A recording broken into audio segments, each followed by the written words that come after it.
Nandeha teny ny andro nandroso ny fotoana ilatiny lehibe no amatory ny taona anio ela andeha andoniavana sy ireo namana nahazo andefa mandry izarana ny amaminy fiainana tapaka ny hevitra lahy ekena fahoesina fa mila miko mbaty mila miazolo mafona dia zay vita rehetra dia vita fela mila mandroso mandavatona ka ny pozina iakamo male ova malasana mahitany so rehetra tiavony fatim-pandekamo tiazo amin'olo lejo fi fakina lofa tsy matafy dia ny atovy atsaina hoe za tsy maintsy tompon-daka tsy maintsy tompon-daka za tsy maintsy tompon-daka dia tsara tsotrany lesy namako mareta tokatrany lesy prariso fady mira ady lesy ka iafiso fandeferana zadino fa mahazo fa ny tena faniriko am'zany tokatrany zany mba ho feno fifaliana te ho lavitry ny tomany iananaty fahasambarana ka tsy mba hijaly mba ho tena hoeren'olona fa tsy aniry afy zany nandeha teny ny andro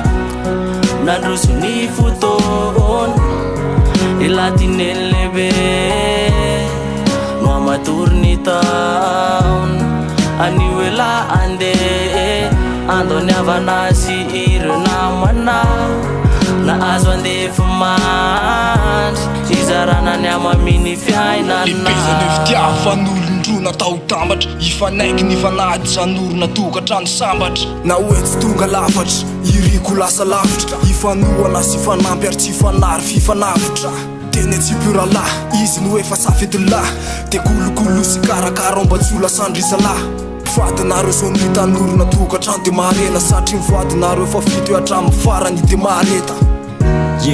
tafiditra ao anaty tontolo vavaonareo anorona tokatrano itoerany fitiavanareo ampitanareo ny afatra tsara ho any taranakareo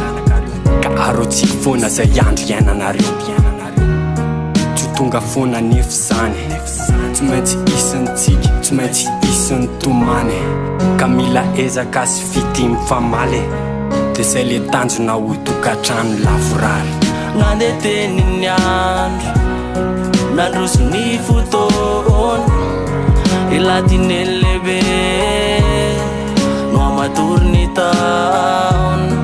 anio ela andeha andoniavana sy ireo namana